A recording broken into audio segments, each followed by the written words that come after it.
Turning now to a quick look outside where we started the weekend. Very cool and in some cases a little wet this weekend. Corey Reppenhagen joins us now. Big difference from last week in those red flag days. Oh man, these temperatures are great. Cloud cover's great. And now we'll add in the chances for rain right here in the Denver metro as well. So really nice looking forecast tomorrow and on Monday. Here's the temperatures right now, staying in the middle to low 50s across the Denver metro area. And tomorrow's going to be another cold day.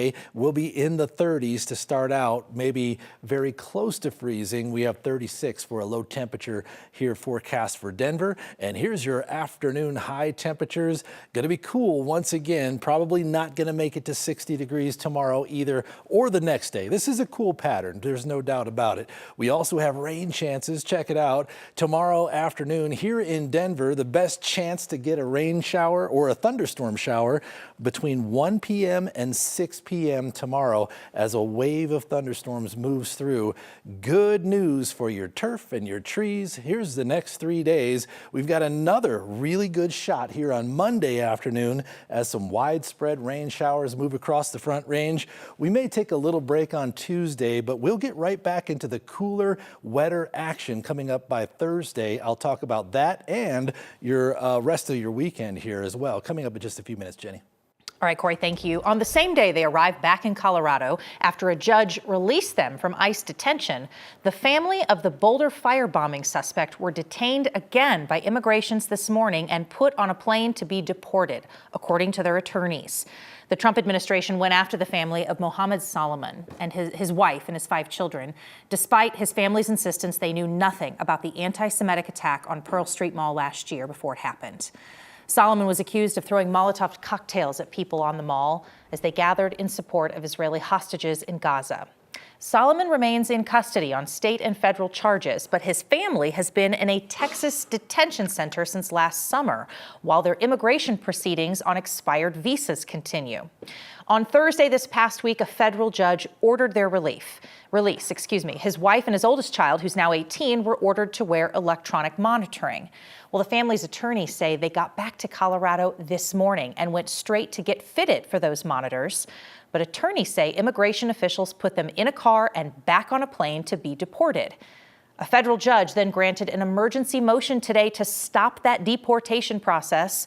Attorneys for the family say they got as far as Michigan, and now they're tracking a plane that they believe is headed back to Colorado. We have reached out to ICE and DHS for comment today. We have not heard back from them at this hour to ask about what's going on with this case. We do have a crew speaking to the family's attorney tonight and trying to make sense of all this flurry of court orders today.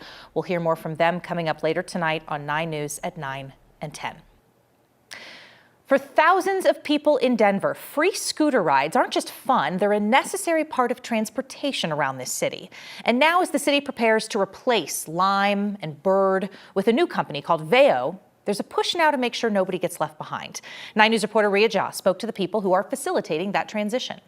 Right now, these green scooters are everywhere, but in just a few weeks, they'll be gone. Now the focus is on what the transition will actually look like for the people who depend on them.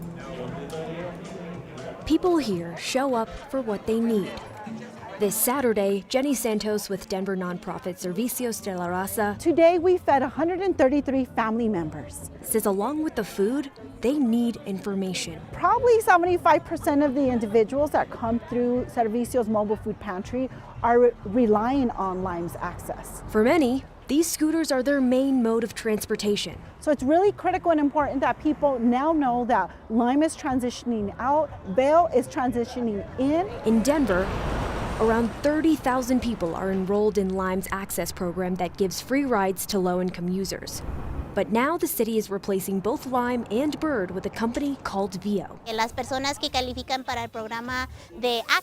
Representatives with Lime are now here to make sure no one loses that access. We know that riders on our program really count on these trips, so we are trying our best to make sure we avoid that disruption. When Veo launches on May 1st, access riders will be prompted in Veo's app to sign up for the new access program. Zach Williams with Lime says it should be easy for current users. Current participation in Lime's access program is proof of qualification for VO's access program. There will be a 2-week overlap period during which both Lime and VO will be doing outreach about the transition. Because for many here, it's not just about knowing the program is changing. It's about making sure they can still get to where they need to go. Y queremos ayudar con esa transición, ¿ok? City Council is expected to vote on the new VO contract on Monday, and if everything goes well with that, you'll start seeing these VO scooters around town on May 1st. Lime and Bird will be fully phased out on May 16th. Reporting in Denver, Ria Cha, 9 News.